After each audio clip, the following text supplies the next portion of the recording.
제가 오늘 이 베드로전서 말씀을 함께 나누는데요. 이 베드로전서 말씀을 누구에게 쓰고 있는 편지인가? 오늘 본문 1장 2절에 보면은 사도 베드로가 이렇게 말씀하고 있습니다. 택하심을 받은 자들에게 편지하노니. 지금 누구에게 보내는 편지입니까?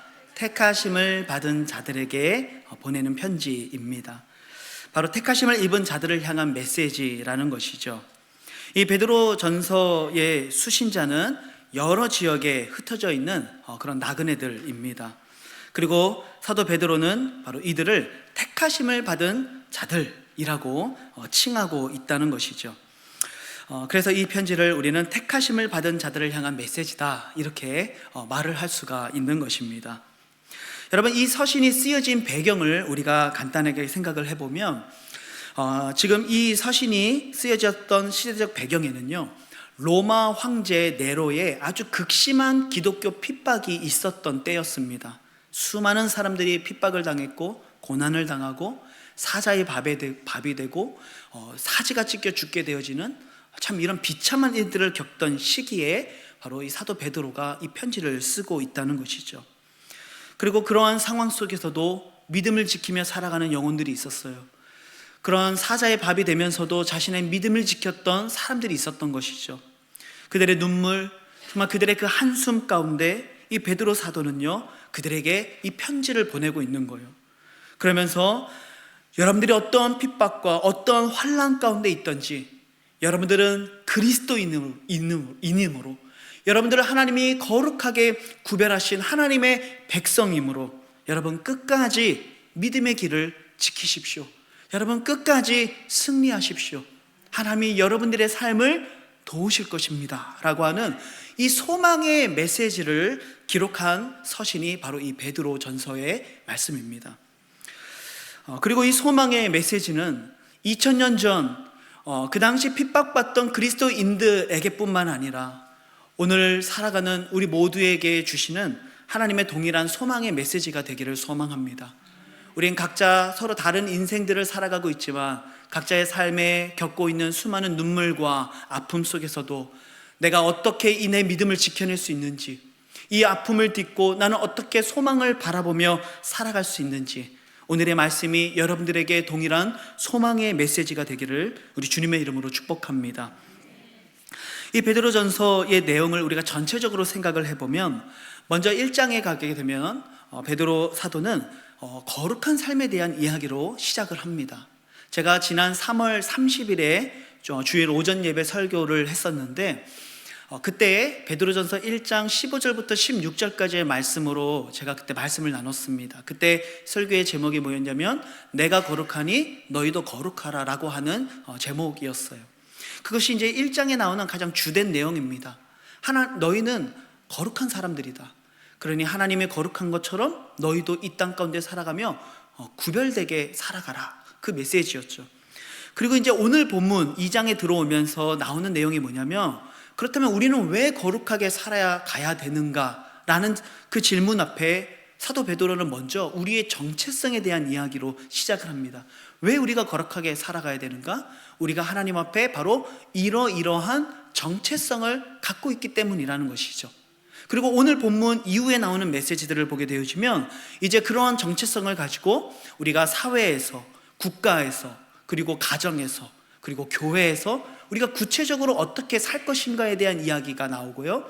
그리고 더 뒷부분으로 가게 되어지면 4장과 5장에 걸쳐서 우리가 가운데 임해 있는 수많은 이 박해와 핍박 가운데서도 우리가 어떻게 승리해야 할지에 대한 이야기로 이 베드로전서의 내용이 쭉 이어져 있습니다.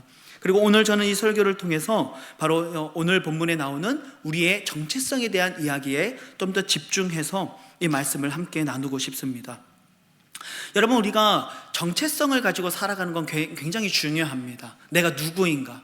내가 한 여자의 남편이라고 하는 정체성을 가지고 살아가는 것 굉장히 중요하죠.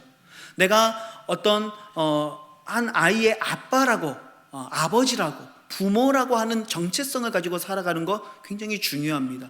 그런 정체성을 가질 때에야 비로소 우리가 한 여인에 대한 책임과 약속을 지킬 수 있고 어린 아이들에 대한 책임과 약속을 지킬 수 있는 거예요. 군인은 군인으로서의 정체성을 가지고 있어야 되죠. 그래서 군인들은요, 휴가를 나올 때도 군복을 단정하게 입고요, 막 길에서 막 담배를 핀다거나 막 침을 뱉는다거나 막 이런 행동을 하면 절대로 안 됩니다. 그러다가 이제 헌병대에 딱 잡히면 어떻게 돼요? 바로 부대로 신고가 들어가니까 밖에서도 행실을 조심하는 거예요. 언제까지? 군복을 벗기 전까지는요. 그런데 이토록 이제 내 정체성을 가지고 살아가는 거 굉장히 중요하다는 이야기를 계속 드리고 있는 거예요. 그런 면에서 오늘 성경은 우리의 정체성이 무엇인지를 분명하게 알려줍니다. 그리고 이 정체성을 통해서 내가 이 세상을 살아가면서 내가 이 땅 가운데 이런 존재구나, 그래서 나는 이렇게 살아야 되겠구나라고 하는 삶의 구체적인 방향과 목적을 바로 이 정체성이 우리들에게 보여준다는 것이죠. 그래서 이 정체성을 알아가는 것은 굉장히 중요한 일입니다. 오늘 본문은 내가 어떤 존재인지, 나의 정체성이 무엇인지를 크게 세 가지로 우리들에게 말씀하고 있어요.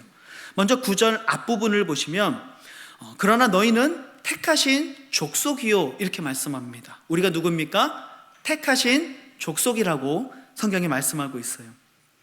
우리는 하나님의 택하심을 받은 자들입니다.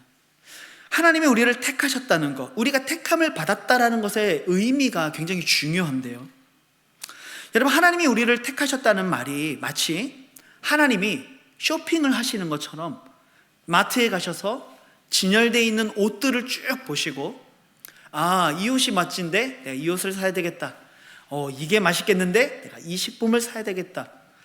하나님의 선택은, 하나님의 택함은 이런 쇼핑처럼 하는 선택이 절대로 아니라는 것입니다.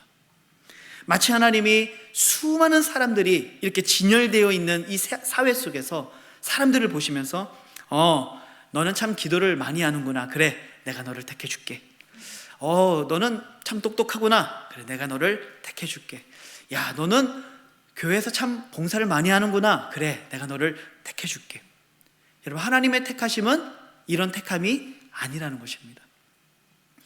사람들은 이렇게 선택하죠. 회사에서도 사람을 선택할 때 이력서를 보고 그 사람이 어떤 삶을 살아왔는지를 보고 어떤 스펙을 가지고 있는지를 보고 사람을 뽑죠. 우리는 배우자를 고를 때도 그 사람이 어떤 경제적인 능력을 가지고 있는지, 건강 상태는 어떤지, 가치관은 어떤지, 외모는 어떤지, 수많은 것들을 판단하고 우리는 사람을 선택합니다. 하지만 하나님의 택하심은 우리의 선택과는 너무나도 다르다는 것을 우리가 성경을 통해 보게 됩니다. 하나님의 택하심을 아주 잘 설명하고 있는 성경 중에 하나가 로마서 9장의 내용입니다. 9장 13절에 보면은 이런 말씀이 있습니다. 내가 야곱은 사랑하고 에서는 미워하였다, 이렇게 말씀하세요. 하나님께서 야곱을 사랑한다고 말씀하세요. 여러분, 생각해 보세요. 사실 이 야곱이라고 하는 사람은 어떤 사람입니까? 하나님 앞에 사랑받을 만한 구석이 하나도 없는 사람이었어요. 그의 이름부터가 어떤 의미를 가지고 있어요? 속이는 자라는 의미를 가지고 있죠. 그래서 야곱은 사실 그의 인생 전체가 거의 다 속이는 삶이었다고 보시면 돼요. 사기꾼이라고 보시면 되죠. 여러분, 야곱이 누구를 속입니까? 가장 먼저 형을 속여요. 그래서 그 형의 배고픔을 이용해서 팥죽 한 그릇에 형의 장자권을 이렇게 사버리죠. 그 다음에 누구를 속입니까? 아버지를 속입니다. 아들이 자기가 에서인 것처럼 속여서 형이 받을 축복을 그가 가로채버려요. 그는 이런 속임수로 자신의 삶에 축복과 은혜를 더하려고 했던 사람이에요.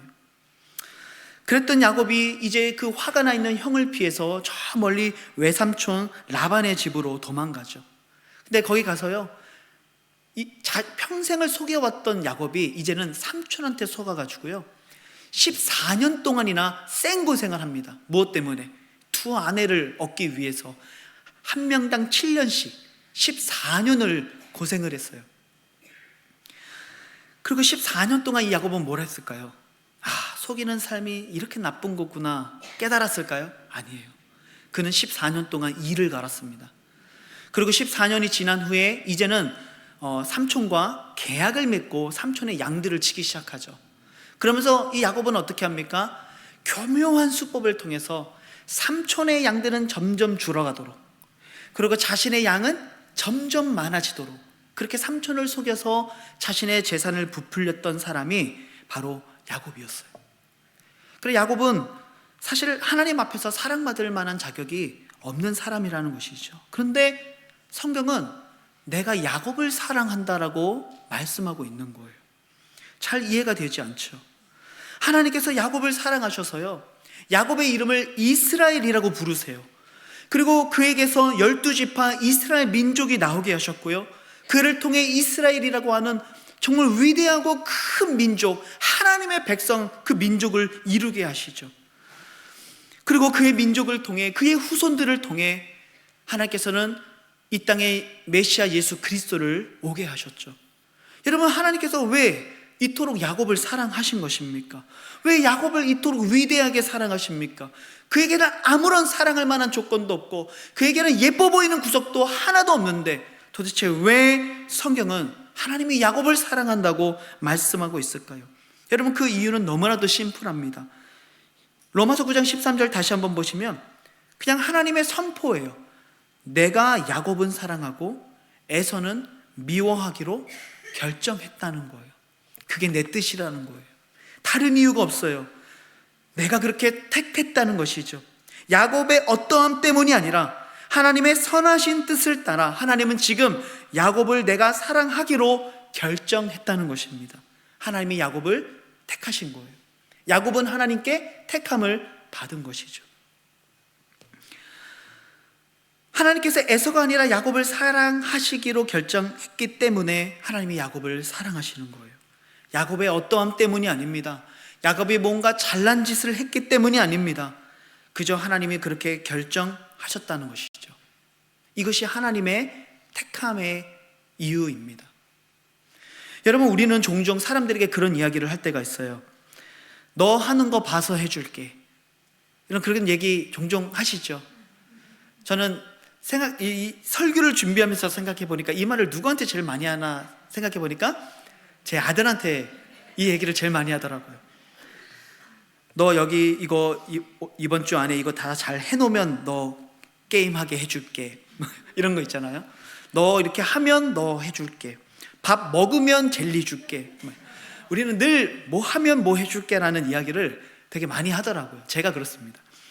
근데 여러분, 그거는요 조건적인 거죠. 너가 이렇게 하면 내가 이렇게 하겠다라고 얘기하는 것은요, 너의 행동에 따라 내 선택이 달라질 수 있다는 것을 말하는 거예요.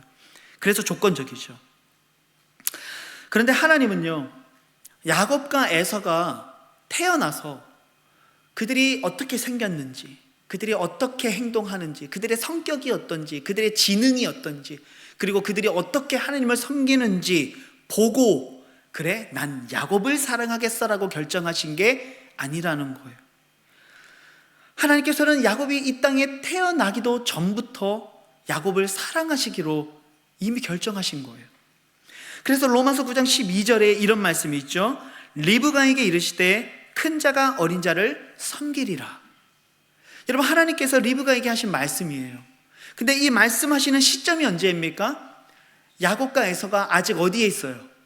이 리브가의 뱃속에 있을 때예요. 하나님은 이들의 얼굴도 못 보셨어요. 이들의 목소리도 못 들었습니다. 아직 이들이 어떤 삶을 살고 있는지도 보지 않으셨어요. 하지만 하나님은 그들이 뱃속에 있을 때부터 말씀하시기를 내가 야곱을 사랑한다라고 고백하고 있는 거예요. 이것이 하나님의 택함이죠. 야곱이 태어나기도 전부터, 하나님이 그를 보시기도 전부터 하나님은 그를 사랑하기로 결정하신 거예요. 이것을 우리는 뭐라고 부르냐면 무조건적인 은혜라고 부르는 것이죠. 우리의 어떠함 때문이 아닌 거예요. 여러분, 하나님이 우리를 사랑하시는데요, 우리가 하나님께 그런 질문을 던지는 거예요. 하나님, 도대체 왜 나 같은 자를 사랑하세요? 하나님, 도대체 왜 나 같은 자를 구원하셨어요?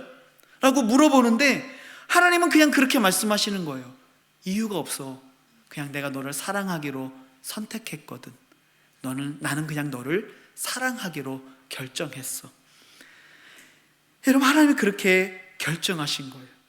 우리의 어떠함 때문이 아니라는 것이죠. 만약에 내 행동이나 내 말이나 내 헌신의 모습을 보고 나서 하나님이 나를 사랑할지 말지, 나를 구원할지 말지, 나를 선택할지 말지를 결정하신다고 한다면, 여러분 정말 이 자리에 하나님의 사랑받을 자격이 있는 사람, 하나님의 선택을 받을 만한 자격이 있는 사람, 여러분 정말 이 자리에 있습니까? 하나님 앞에 죄 안 짓고 한 주간을 살아가고 우리의 마음과 생각까지도 하나님 앞에 죄 한 번 짓지 않고 살아가는 영혼들이 여러분 과연 이 자리에 있습니까? 아니죠.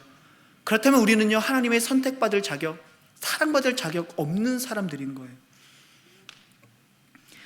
하지만 하나님은 우리가 태어나기도 전부터, 우리가 어떤 행동을 하기 전부터, 우리의 삶의 성격이나 우리의 모습이 만들어지기도 전부터 우리를 사랑하시기로 이미 결정하셨다는 거예요. 그래서 그 유명한 말씀이죠. 에베소서 1장 4절에 보시면 곧 창세전에 그리스도 안에서 우리를 택하셨다라고 성경은 말씀하고 있어요. 언제요? 창세전에. 우리가 있기도 전이에요.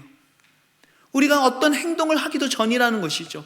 이미 창세전부터 하나님께서는 그리스도 안에서 우리를 택하셨어요. 우리를 사랑하시기로 결정하셨습니다. 우리를 하나님의 자녀로 삼아주시기로 하나님은 이미 결정해 놓으신 거예요. 우리의 어떠함 때문이 아니라, 우리가 잘났기 때문이 아니라 하나님은 우리를 이미 사랑하시기로 선택하셨다는 것이죠. 우리의 공로는 하나도 없습니다. 그래서 이것을 우리는 은혜라고 부르는 거예요. 무조건적인 은혜. 여러분, 우리가 이러한 은혜로 택함을 받은 사람들입니다. 이 은혜와 감격이 우리 안에 있습니까? 이번 한 주간을 살아오며 여러분, 이 은혜와 감격이 여러분들의 심령 속에 있었습니까? 여러분, 이 은혜와 감격을 누리실 수 있기를 주님의 이름으로 축복합니다. 때때로 우리들은요, 이 예배의 자리에 나와서 참 마음에 깊은 낙심과 죄책감, 좌절, 실패감에 휩싸여 있을 때가 참 많이 있어요. 왜죠? 한 주간 내 삶이 하나님 앞에 너무 부끄러웠기 때문에 그래요. 개인적인 일로 2주, 3주 교회를 빠지다 어렵사리 교회를 나오면 여러분 어떤 마음이 듭니까? 때로는 죄송한 마음, 참 머리를 들 수 없는 마음들이 우리 안에 있을 수 있다는 것이죠. 그런데 그런 절망감, 그런 죄책감, 그런 실패감에 휩싸여 있을 때 우리는 다시금 내 정체성이 무엇인지를 떠올려 보는 거예요. 내가 누구입니까? 하나님의 택함받은 자녀. 나의 어떠함 때문이 아니라 내가 태어나기도 전부터 나를 사랑하시기로 결정하신 그 택함을 받은 백성이라는 사실을 우리가 다시 한번 기억하는 것이죠. 그래서 나의 어떠함 때문이 아니라 하나님의 나를 그저 사랑하시기로 결정하셨기 때문에 그 은혜로 말미암아 다시 일어나 하나님을 예배하고 나의 눈을 들어 주님의 얼굴을 구하고 주님의 도우심을 바라보고 돌아오는 한 주간의 삶을 믿음으로 살기로 결단하는 그 믿음의 능력이 여러분 어디서부터 나옵니까? 내가 택함받은 백성, 무조건적인 은혜를 받은 하나님의 택함받은 백성이라고 하는 이 정체성을 다시 한번 깨닫기 시작할 때 우리 안에 이 믿음과 능력이 비로소 샘솟기 시작하는 것이죠. 사랑하는 성도 여러분, 여러분들은 하나님의 택함받은 백성이라는 사실을 다시 한번 기억하시기를 소망합니다. 여러분들의 얼굴을 드십시오. 고개를 들어 우리를 택하신 아버지 하나님을 이 예배 가운데 바라보십시오. 그리고 하나님의 얼굴을 구하는 귀한 예배가 되시기를 우리 주님의 이름으로 축복합니다. 두 번째로 성경은 우리의 정체성을 9절 상반부에 이렇게 말씀하죠. 너희는 왕 같은 제사장들이다. 여러분, 우리를 왕 같은 제사장이라고 말씀하고 있습니다. 여러분, 제사장들이 어떤 사람입니까? 성전에서 희생 제물을 드려서 하나님께 제사를 드리는 직분을 가진 사람들, 이 사람들이 제사장들입니다. 구약 시대 때는요, 일반 백성들은 하나님께 직접 제사를 드릴 수 없었어요. 그래서 일반 백성들은 어떻게 합니까? 제물을 가지고 오면 그 제물을 제사장에게 드리고, 그리고 제사장은 그것으로 이들을 위한 제사를 대신 드려주게 되는 거죠. 오직 제사장들만이 이 제사를 집도할 수가 있었어요. 우리는 레위 지파가 제사장 지파라고 이야기하기 때문에 다 제사장이라고 생각할 수 있겠지만 사실 그렇지 않습니다. 이 레위 지파 중에서도요, 오직 아론의 직계 후손들만이 이 제사장의 직분을 감당할 수 있었어요. 특별히 세 부류가 있는데 고핫, 게르솜, 무라리, 이 세 지파는요 대부분 다 성전에서 여러 가지 일들을 맡는 사람들이었어요. 그리고 그 중에서도 아론의 후손들만이 제사의 직분을 감당할 수 있었다는 것이죠. 아주 극소수의 사람들이었던 거예요. 그리고 이 제사장들 중에서도 오직 단 한 사람만이 대제사장이 될 수 있었어요. 첫 번째 대제사장이 바로 아론이었잖아요. 근데 이 대제사장만이 1년에 딱 한 번 지성소에 들어갈 수가 있었어요.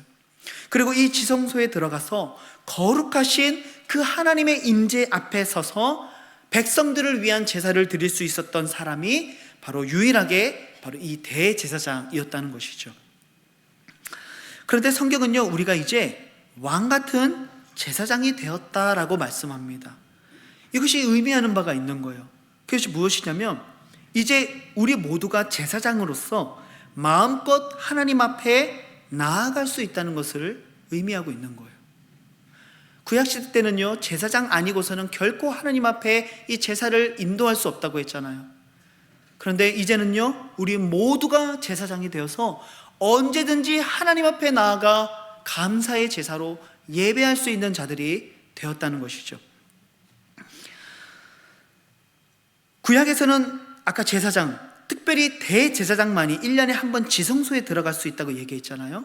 그런데 사실은 그마저도 이 대제사장에게 조금이라도 부정함이 있다거나 또는 이 대제사장이 어떤 이 율법을 따라 제대로 이 제사를 드리지 않으면요, 하나님은 바로 그 자리에서 이 제사장을 쳐서 죽이세요. 그래서 대제사장밖에 들어갈 수 없기 때문에 이 사람이 지성소에 들어갈 때는 어떻게 했다고 해요? 이 허리에 끈을 묶고 들어갔다는 거예요. 그리고 방울을 차고 들어갔다는 거예요. 왜? 확인할 수가 없으니까. 그러니까 죽으면 어떻게 돼요? 끌어내야 되니까 그만큼 그 두렵고 떨림으로 이 제사장이 하나님 앞에 나아가는 거예요. 제사장들도 마찬가지죠. 항상 두렵고 떨림으로 자신을 성결하게 하고 하나님 앞에 나아갑니다. 우리가 잘 아는 레위기의 말씀을 보면은요, 이 아론의 아들이 총 4명이거든요. 근데 그 첫째, 둘째가 나답과 아비후입니다. 그런데 이 두 아들이 제사장의 직분을 감당하면서 번제단에서 하나님께서 명령하지 않은 다른 불로 제사를 드리게 됩니다. 하나님의 명령을 어겼잖아요. 그래서 그 순간 어떻게 됩니까? 이 단으로부터 불길이 확 나와서 이 두 아들 나답과 아비후를요, 불로 다 살라버려서 이들이 죽게 되는 사건이 발생합니다. 여러분, 이것을 통해서 이 제사장들이 얼마나 하나님 앞에 나아갈 때 두렵고 떨리는 마음으로 나아갔다라는 것을 우리가 너무나도 잘 알 수 있는 것이죠. 근데 여러분, 이제는 어떻습니까? 우리가 제사장으로서 하나님 앞에 언제든지 나아갈 수가 있는데요, 구약의 백성들처럼, 구약의 제사장들처럼 이제는 우리가 막 두려운 마음, 떨리는 마음으로 나아가는 게 아니에요. 여러분, 성경에 보면 유일하게 왕이면서도 제사장의 직분을 가지신 분이 계세요. 유일하게 한 분인데 누굴까요? 예수님입니다. 예수님은 왕이시고 제사장이시고 선지자의 직분을 동시에 가지신 유일하신 분이세요. 그런데 이 예수 그리스도, 왕이면서도 제사장이신 이 예수 그리스도만이 아무런 두려움 없이 하나님 앞에 나아가실 수 있는 유일한 분이셨죠. 그래서 이 예수님을 히브리서가 뭐라고 부릅니까? 한 큰 대제사장. 수식어가 많이 붙죠? 우리에게 한 큰 대제사장이 있으니, 이렇게 예수님을 이야기합니다.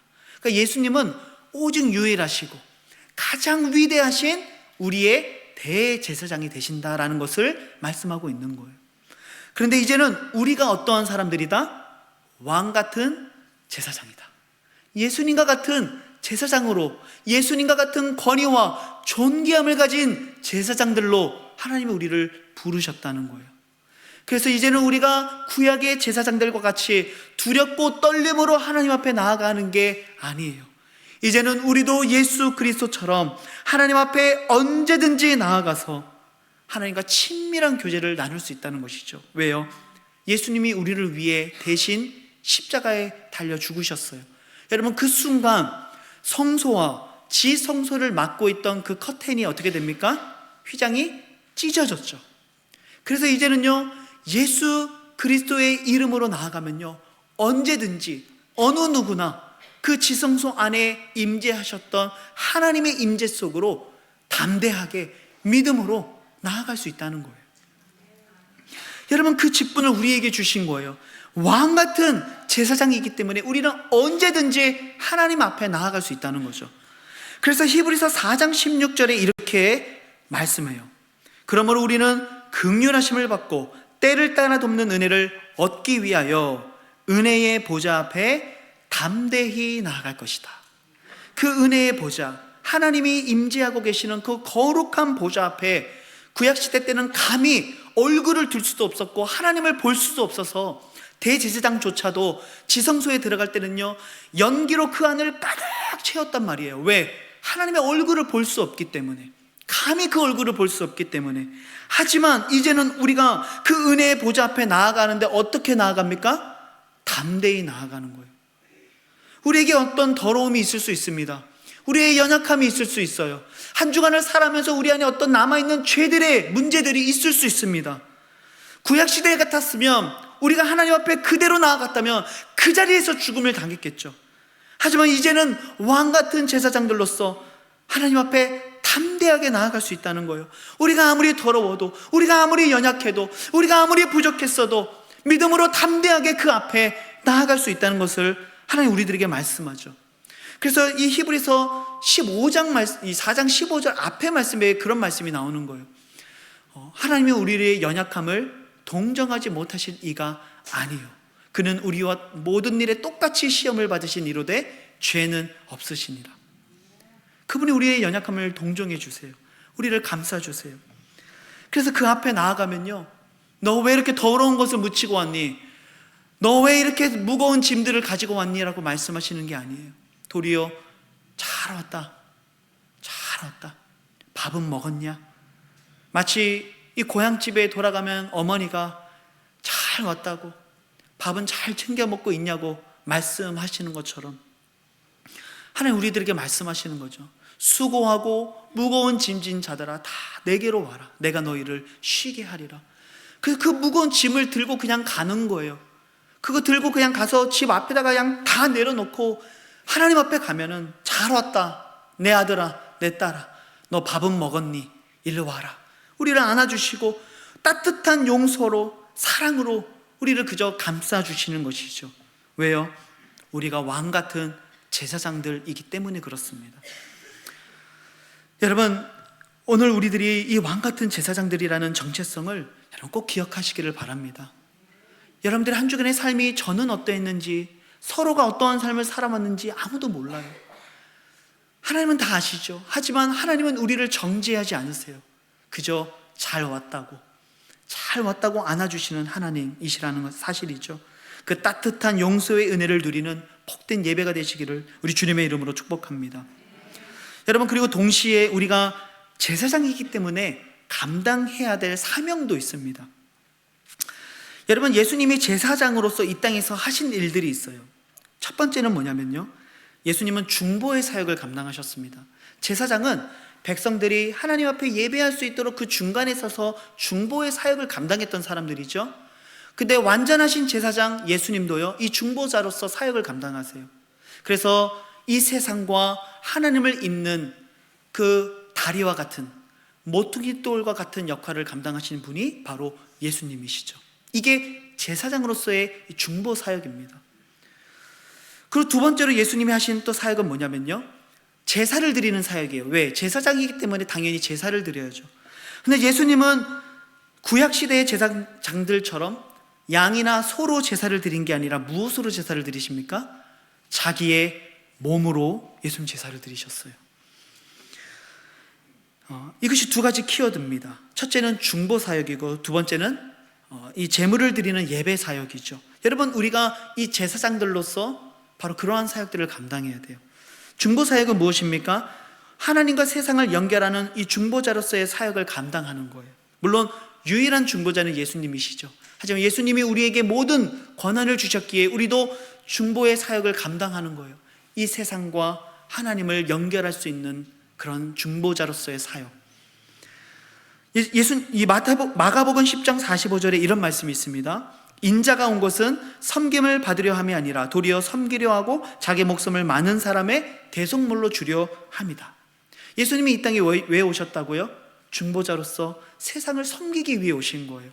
이 세상을 섬기고 그들에게 나의 목숨을 주어서 그들로 말미암아 그들을 하나님께로 인도하는 이 사역을 감당하시기 위해서 이 땅에 오셨다는 것이죠. 그렇다고 한다면 제사장들로 부름받은 우리들도 오늘을 어떻게 살아가야 됩니까? 이 세상을 하나님께로 이끌어갈 수 있는 자, 세상을 위해 기도할 수 있는 자, 세상을 섬기고 세상 가운데 복음을 전파하고 그래서 그들을 하나님의 나라로 초청하는 중보의 사역을 우리가 감당해야 된다는 것이죠. 또한 제사장으로서 우리는 제사를 드리는 예배의 사역자가 되어져야 돼요. 예수님은 자신의 몸으로 하나님께 제사를 드렸다고 했죠. 그렇다면 우리도 하나님 앞에 무엇으로 제사를 드려야 됩니까? 우리의 몸으로 하나님께 제사를 드려야 됩니다. 우리의 생명을 드리는 것이죠. 몸을 드리는 것입니다. 우리의 경건한 삶을, 우리의 가치를, 우리의 사랑과 우리의 마음을 하나님 앞에 드리는 것입니다. 이것을 우리는 영적인 예배, 신령한 예배라고 이야기하죠. 이것을 잘 설명하고 있는 가장 유명한 구절이 로마서 12장 1절의 말씀입니다. 그러므로 형제들아, 내가 하나님의 모든 자비하심으로 너희를 권하노니 너희 몸을 하나님의 기뻐하시는 거룩한 산 제물로 드리라. 이것은 너희가 드릴 영적 예배다. 무엇을 드립니까? 우리의 몸을 살아있는 거룩한 제물로 하나님 앞에 드리라는 것입니다. 여러분, 우리의 몸을 막 찢거나 피를 흘리라는 말이 아닙니다. 우리의 몸으로 거룩한 산 제물을 드리라는 것이 무엇입니까?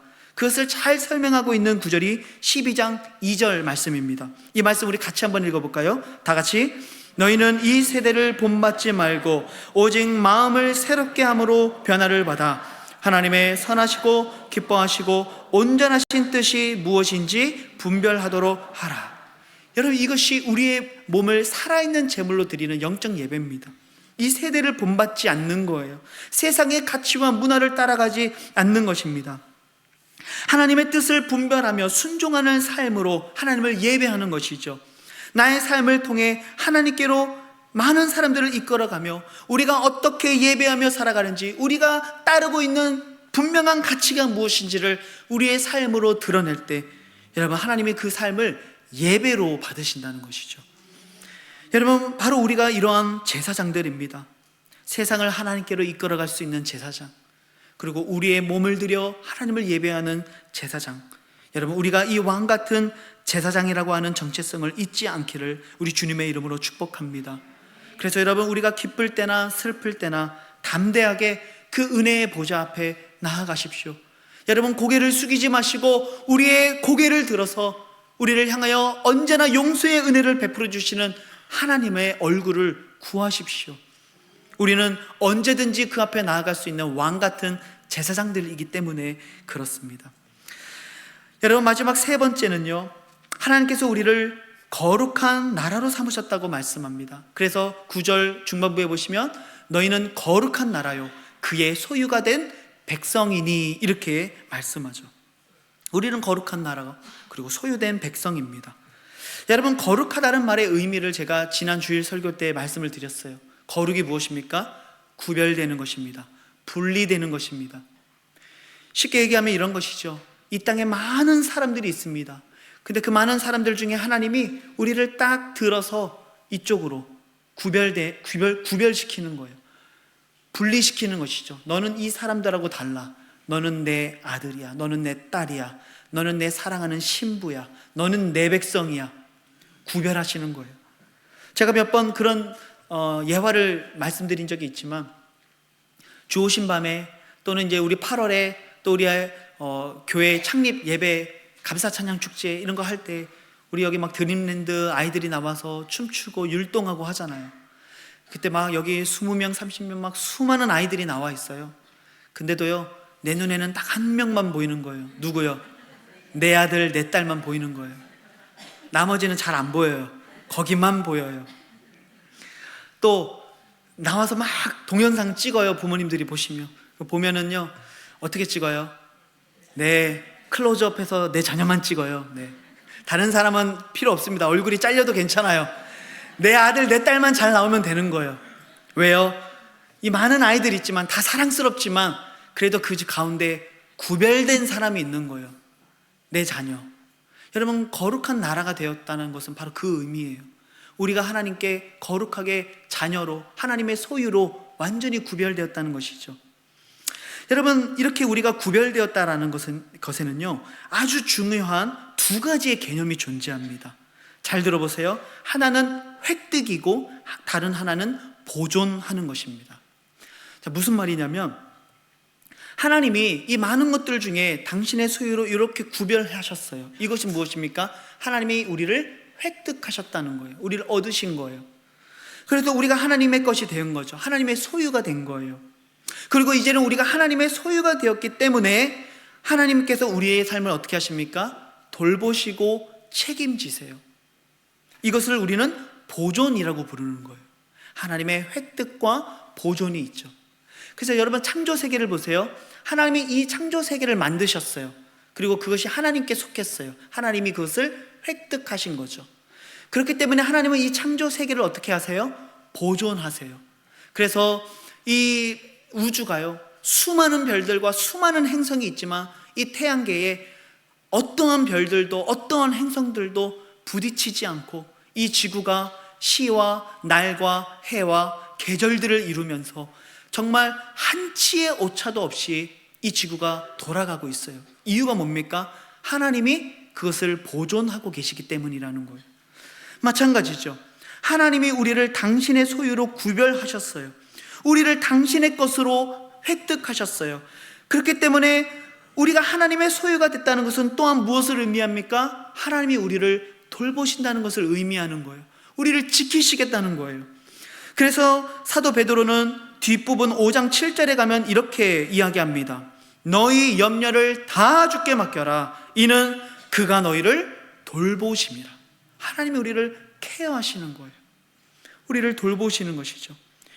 하나님이 왜 우리를 돌보십니까? 이유는 간단합니다. 우리가 하나님의 소유이기 때문에 그런 거예요. 그래서 하나님 뭘 먹을까, 뭘 입을까, 뭘 마실까 염려하지 말라고 하죠. 그런 것들 가지고 염려하고 걱정하지 말라고 말씀하세요. 왜? 내가 다 알아. 너에게 필요한 게 무엇인지 내가 다 알아. 내가 다 채워줄게 라고 말씀하시는 거예요. 수고하고 무거운 짐 다 가지고 오라고 말씀하세요. 왜? 넌 내 거니까 내가 너를 쉬게 해줄게 라고 말씀하시는 거예요. 여러분, 우리는 종종 내 소유물을 잃어버릴 때가 있어요. 지갑을 잃어버릴 때도 있고 휴대폰을 잃어버릴 때도 있습니다. 참 부끄러운 이야기지만 그냥 여러분들에게 웃음을 드리기 위해서 저의 부끄러움을 그냥 얘기합니다. 제가 결혼을 한 달 앞둔 그때 차를 타고 이제 집으로 가려고 하는데요. 제 핸드폰을 차 위에다 올려놓고, 겨울이었거든요. 외투를 막 벗고 차에다가 놓은 다음에요, 그대로 제가 집을 갔어요. 한참을 달리다가 뭐가 덩 하는 소리가 나더라고요. 뭐지?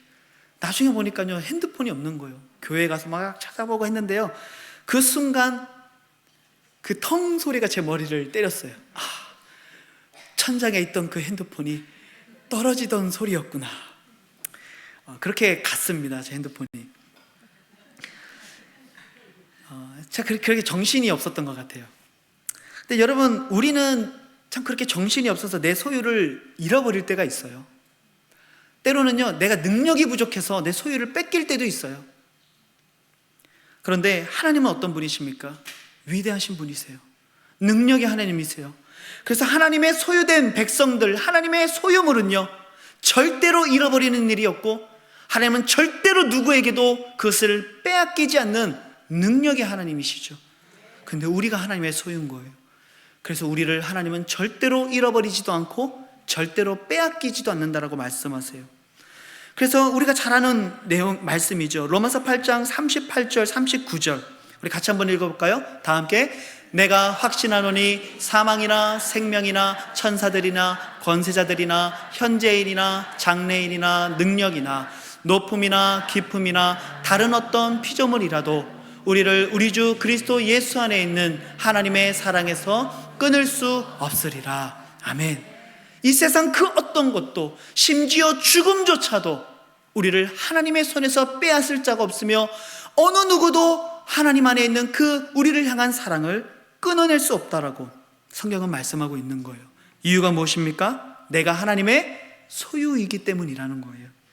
여러분, 저는 여러분들에게 오늘 이 세 가지 정체성을 말씀드렸어요.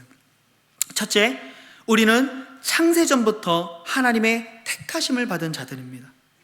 둘째, 우리는 언제든지 하나님 앞에 나아갈 수 있는 왕같은 제사장들입니다. 세 번째, 우리는 거룩하게 구별된 하나님의 소유가 되었습니다. 여러분, 이것이 바로 우리의 정체성입니다. 이것이 우리에게 주신 하나님의 조건 없는 사랑이며 은혜입니다. 여러분, 우리가 비록 오늘 네로 황제의 극심한 핍박의 현장 가운데 살아가고 있지는 않지만 여전히 여러분들의 삶에도 아픔이 있고 고난이 있고 눈물이 있고 핍박이 있으며 한숨이 있는 줄로 알아요. 그것이 외부적인 문제이든 아니면 내 스스로의 문제 때문일 수도 있겠지만 무엇이든지 간에 한 가지 분명한 것이 있다면 그 어렵고 힘든 인생 속에서도 한 가지 변함없는 사실은 내가 무조건적인 사랑을 받은 택함 받은 백성이고 왕같은 제사장이고 하나님의 소유된 백성이라고 하는 사실은 절대로 변하지 않는다는 것이죠.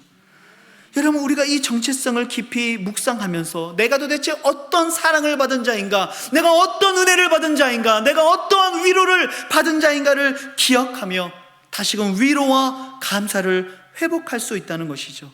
사랑하는 성도 여러분, 오늘 여러분들의 얼굴을 들고 우리를 택하시고 제사장으로 부르시고 우리를 하나님의 소유로 삼아주신 하나님을 향해 여러분들의 얼굴을 들고 그 얼굴을 구할 수 있는 은혜의 시간이 될 수 있기를 우리 주님의 이름으로 축복합니다. 말씀을 마무리합니다. 여러분, 하나님이 우리를 구별하시고 이렇게 귀한 직분을 주신 목적이 있습니다. 그것이 무엇입니까? 덕을 선포하게 하려 하심이라고 말씀하세요. 사도 베드로는 고난과 핍박 가운데 있는 성도들에게 이 거룩한 정체성을 깨닫게 하면서 우리들에게 이러한 이야기를 합니다. 9절 마지막 부분인데요, 이는, 이렇게 우리에게 이런 정체성을 우리를 부르신 그 이유는 너희를 어두운 데서 불러내어 그의 기이한 빛에 들어가게 하신 이의 아름다운 덕을 선포하게 하려 하심이다. 하나님이 우리를 택하신 이유, 왕같은 제사장으로 삼으신 이유, 우리를 당신의 소유로 삼으신 이유는 우리가 그 은혜를 누리며 살아갈 뿐만이 아니라 그 삶을 통해 하나님의 덕을 선포하는 삶. 옛날 성경에는 선전이라고 되어 있었어요. 마치 우리가 하나님의 걸어다니는 광고판처럼 하나님의 은혜를 선전하는 삶을 살아가라는 것이죠. 어떻게 그렇게 살아갈 수 있습니까? 내가 택하신 백성답게 살아가는 거예요. 그럼 내 삶을 통해 하나님의 덕을 선포하는 것이죠. 내가 무조건적으로 택함 받았기 때문에요, 교만해지지 않는 거예요. 내가 잘해서 구원받은 게 아닌 거예요. 늘 겸손히 살아가죠. 나도 겸손히 살아가고 나도 무조건적인 은혜로 택함 받았기 때문에 사람들을 판단하거나 정죄하지 않는 것입니다. 은혜와 사랑을 베푸는 것입니다. 무조건적인 사랑을 베푸는 삶을 살아가죠. 그때의 나의 삶을 통해 하나님의 아름다운 덕이 선포되게 되는 거예요. 내가 왕같은 제사장처럼 살아가죠. 작은 일 하나하나에 무너지고 넘어져 있는 삶이 아니라 날마다 그 앞에 나아가 하나님의 위로와 회복하심을 통해 세움을 얻고 제사장으로서 중보의 사역을 감당하고 또한 내 삶을, 내 몸을 들여 예배하는 나의 삶을 통해서 비로소 세상이 나를 통해 하나님의 덕을 보기 시작한다는 것이죠. 또한 내가 하나님 앞에서 하나님의 소유된 백성으로 살아가는 거예요. 하나님의 소유이기 때문에 하나님이 내 삶을 책임져 주신다는 믿음을 가지고 살아가죠. 그래서 내가 비록 가난하지만 부유한 자같이 살아가고 내가 비록 무명하지만 유명한 자와 같이 살아갈 때 나의 삶을 통하여서 하나님의 영광이, 하나님의 덕이 드러나고 선전되는 삶을 살아갈 수 있다는 것이죠. 사랑하는 성도 여러분, 여러분들 택하신 하나님의 백성입니다. 왕같은 제사장들입니다. 하나님의 소유된 백성들입니다. 여러분, 이 은혜를 기억하며 날마다 이 은혜를 누리며 이 삶을 통해 하나님의 아름다운 덕을 선전하며 드러내는 귀한 믿음의 삶이 되시기를 소망합니다. 이번 한 주간 우리는 어떤 모습으로 넘어질지 모르겠어요. 하지만 다시금 일어나 그 은혜를 기억하시고 예배자가 되시기를 우리 주님의 이름으로 축복합니다. 여러분, 오늘 말씀 가지고 우리 같이 한번 기도했으면 좋겠습니다. 여러분, 우리는 하나님의 택함받은 자녀입니다. 언제든지 하나님의 그 은혜의 보좌 앞에 나아갈 수 있는 왕같은 제사장들입니다. 또한 나는 하나님의 돌봄과 사랑 가운데 있는 하나님의 소유된 백성입니다. 하나님은 우리를 결코 빼앗기지 않을 것이며 결코 잃어버리지 아니하실 것입니다. 이것이 바로 우리를 향한 하나님의 사랑입니다. 여러분, 이번 한 주간 살아가면서 내가 살아가는 삶의 자리에서 이 위대한 정체성을 잃어버리지 않고 살아가게 하여 주시옵소서. 날마다 이 정체성을 기억하며 내가 어떤 사랑과 위로와 은혜를 받은 자인지를 기억하며 하나님을 예배하는 믿음의 삶으로 나아갈 수 있도록 주님, 나의 삶을 붙들어 주시옵소서. 우리 말씀을 기억하며 우리의 주여 한번 부르짖고 함께 기도하기를 소망합니다. 함께 기도하시겠습니다. 주여.